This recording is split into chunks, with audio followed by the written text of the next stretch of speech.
আসসালামু আলাইকুম ভিউয়ার্স, রেহেনার রান্নাঘরে আপনাদেরকে স্বাগতম। আশা করি দেশ ও প্রবাসে যায় যেখানে আছেন আল্লাহর রহমতে ভালো আছেন, সুস্থ আছেন। আজকে আমি আবার একটা দারুণ মজার রেসিপি নিয়ে চলে এসেছি। আজকে আমি ফার্মের মুরগি বা ব্রয়লার চিকেন দিয়ে কলার ঝোল করে দেখাবো। এখানে আমি মুরগিটাকে কেটে ধুয়ে পরিষ্কার করে নিয়েছি। তারপরে আমি একটা ছাকনাতে রেখে আমি পানিটা ঝরিয়ে নিয়েছি। এখানে আপনার 1 কেজি ব্রয়লার মুরগির মাংস আছে। এখানে আমি একটা লেবুর রস চিপে আমি দিয়ে দেব। আমি একটা লেবুর রস চিপে দিয়ে দিয়েছি।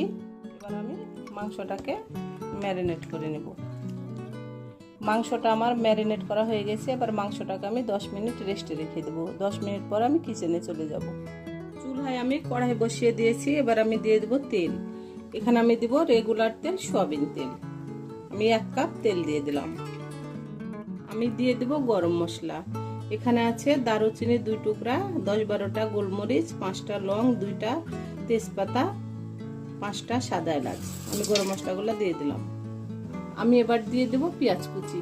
এখানে আমি এক কাপ পেঁয়াজ কুচি দিয়ে দিলাম। এবার আমি পেঁয়াজটাকে ব্রাউন কালার করে ভেজে নেব। পেঁয়াজটা আমার ব্রাউন কালার হয়ে গেছে। এবার আমি দিয়ে দেব আদা বাটা 1 চামচ, রসুন বাটা 1 চামচ। এবার আদা রসুনটাকে আমি 20 থেকে 25 সেকেন্ড আমি ভেজে নেব। আদা রসুনের একটা যে কাঁচা গন্ধ আছে তাহলে সেটা চলে যাবে। আদা রসুনটাকে আমি 20 থেকে 25 সেকেন্ড ভেজে নিয়েছি।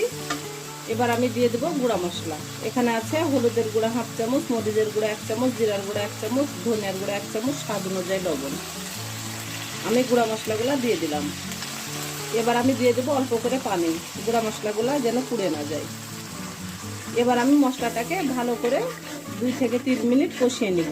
আপনি যতই তেল দেন, মশলা দেন, আপনি মশলা কষাবেন না, আপনার তরকারির স্বাদ আসবে না। আপনি অল্প তেল মশলা ব্যবহার করেন, আপনি মশলাটাকে 2 থেকে 3 মিনিট কষিয়ে নেবেন, আপনার তরকারির অসম্ভব স্বাদ আসবে। মশলাটাকে আমি 2 থেকে 3 মিনিট কষিয়ে নিয়ে আমি ফিরে আসতেছি। মশলাটাকে আমি 2 থেকে 3 মিনিট কষিয়ে নিয়েছি। আমার তেলটা উপরে ভেসে চলে এসেছে। আমি এবার দিয়ে দেব মাংস। এবার মাংসটাকে আমি ভালো করে 5 মিনিট আমি কষিয়ে নেব।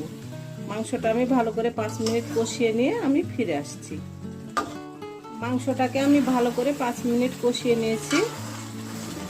দেখুন আমার মাংস থেকে কত পানি ছেড়েছে। এবার আমি দিয়ে দেব কলা। এখানে 4টা কলা আছে। আমি একটা কলাকে 4 ভাগ করে নিয়েছি, আলুর মতন এই সাইজ করে, কারণ লম্বা করে কাটলে আপনার কলাটা ফেটে যাবে। কলাটাকে আমি হালকা করে হলুদ দিয়ে 2-3 মিনিট আমি ভাপিয়ে নিয়েছি। কলাটা ভাপিয়ে নিলে আপনার কলার যে একটা কালো কষ আছে সেটা বের হয়ে যাবে এবং তরকারির কালারটা অসম্ভব সুন্দর হবে। আর যদি আপনি কলাটা না ভাপিয়ে দেন তাহলে আপনার তরকারির কালারটা কালো হয়ে যাবে। আমি দিয়ে দিলাম কলা। আমি কলা দিয়ে আবারও আমি 5 মিনিট ভালো করে কষে নেব। আমার রেসিপিগুলো যদি ভালো লাগে তাহলে আমার ভিডিওগুলো দেখার অনুরোধ রইল। যদি ফেসবুক থেকে দেখেন তাহলে অবশ্যই একটা ফলো দিয়ে দিন। ইউটিউব থেকে দেখলে একটা সাবস্ক্রাইব করার অনুরোধ রইল। হাতে যদি সময় থাকে লাইক, শেয়ার, কমেন্ট করে দিন।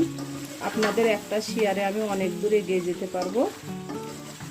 আমি ভালো করে 5 মিনিট কষিয়ে নিয়ে আমি ফিরে আসতেছি। আমি ভালো করে 5 মিনিট কষিয়ে নিয়েছি কলা দিয়ে। এবার আমি দিয়ে দেবো ঝোলের জন্য পানি। আমি যেহেতু মুরগির মাংসটা কলা দিয়ে ঝোল করব, এটা আপনার পাতলা ঝোল খেতে বেশি মজা লাগবে। আমি পানির পরিমাণটা একটু বেশি করে দেব। আমি দিয়ে দিলাম পানি। আমি দিয়ে দেবো 5-6টা কাঁচামরিচ। এটাতে ঝাল হবে না, এটা একটা ফ্লেভার সুন্দর করবে। আমি আবারও ভালো করে নেড়ে চেড়ে দেবো।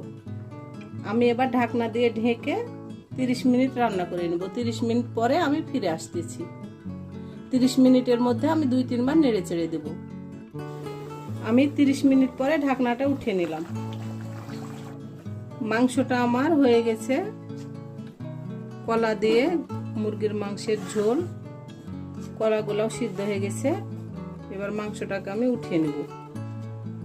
মাংসটা আমি উঠিয়ে নিয়ে আপনাদেরকে আমি পরিবেশন করে দেখাচ্ছি। হয়ে গেছে পরিবেশন করা। আশা করি আমার রেসিপিটা অবশ্যই ভালো লাগবে। যদি ভালো লাগে তাহলে আমার চ্যানেলটিতে লাইক, কমেন্ট, শেয়ার করতে ভুলবেন না। বেশি বেশি করে সাবস্ক্রাইব করার অনুরোধ রইল। তাহলে আজকের মতো এখানে বিদায়। আবার অন্য কোনো রেসিপি নিয়ে আসবো।